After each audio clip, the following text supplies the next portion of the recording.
here's the thing about the BMW M4 as a grand tour. Now the Jag had that nice, deep, burbly, loud exhaust. This, it's got plenty of power, plenty of whack when the turbos kick in. But otherwise, it's a little boring.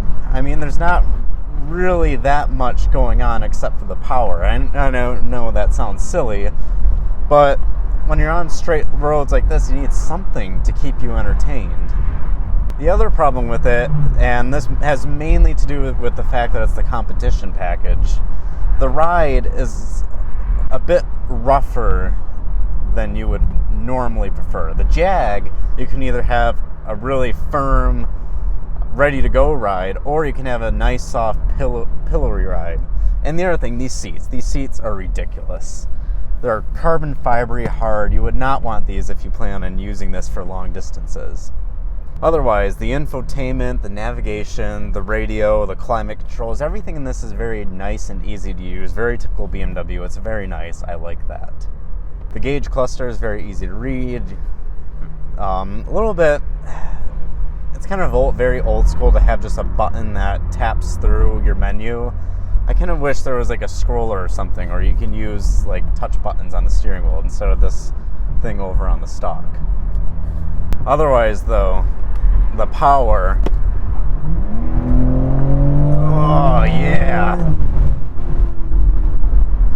Now it does take a little bit to come on, which that's one thing that I loved about the Jaguar is it was immediate. You put your foot down and you were just gone. This, there's definitely a lot of turbo lag. So here, I'll just demonstrate. I'll get automatic mode. I'm gonna go just normal mode, and I'm gonna mash it. Floor it. Definitely a bit of lag, and you have to wait for the turbos to really spool up. This thing has been getting pretty decent gas mileage when I am just cruising at 70 miles an hour, especially 55 miles an hour in the mid-30s. Wind noise is perfectly fine, about the same as the Jag. Very comfortable, except I wish the seats were more comfy, but otherwise they've been fine.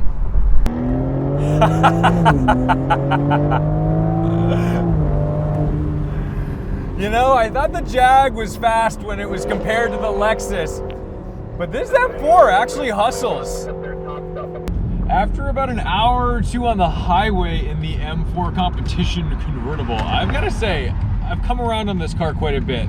The only M4 I've driven so far was a base model rear wheel drive manual, which should be the one to get. It really should, but I gotta say, X-Drive, an automatic transmission, and a competition package with the carbon ceramic brakes really suits the car. This makes a lot of sense, and I'm so impressed with the way this thing puts down power.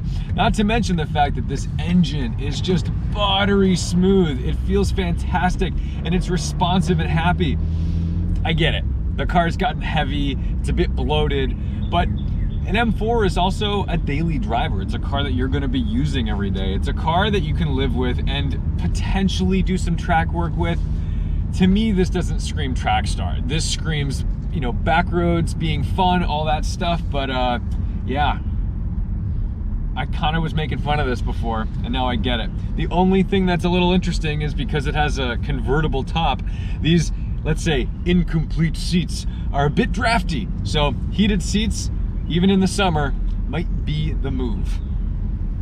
Sometimes I feel for the BMW because it's really good. It's almost too good. It's better than most of the cars here, if not all of them.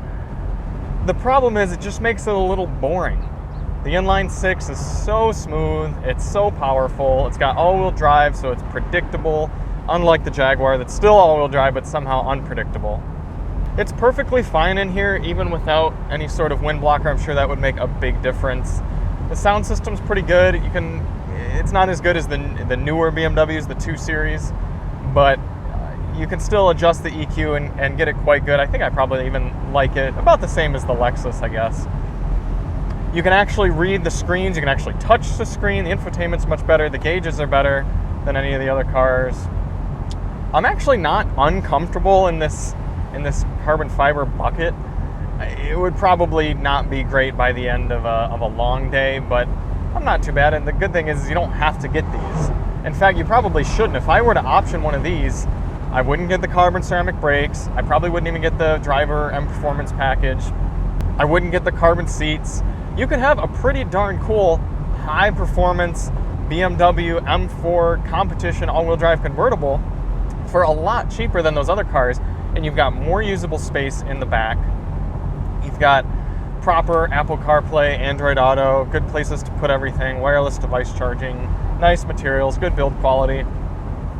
It's the common sense choice, it's the smart choice, and I have no qualms spending time in it. It just doesn't stir you the way those V8 cars do. So you really got to just think of what you're trying to get. But I will say, if I were going to take any of these to the track, it would be this one. It would be the M4. I do also really appreciate being able to just slap these M1 or M2 buttons and be right into a high performance mode. That's definitely nice. It's a good car, it is. I could go for a little bit of a thinner steering wheel, and as gimmicky as this carbon fiber paddles are, I'd rather just have some silver or something. I mean, I guess the carbon fiber is kind of fitting for the M car. I am a bit surprised not to get adaptive cruise control at this price point. I know it's an option. I know it's a package you can choose. It's just, it's weird to build a convertible and not put adaptive cruise on it, but to put carbon ceramic brakes. It's just strange to me. I'm sure the M3 will really come alive in the twisties, but just cruising along, it's a perfectly inoffensive car. Our state is shaped like a mitten, and we will be exploiting that mitten over the next 2 days and 1,000 miles with these 4 excellent luxury Grand Tours. Is the Lexus LC500 the best car money to buy? It's very powerful. It's a Jag.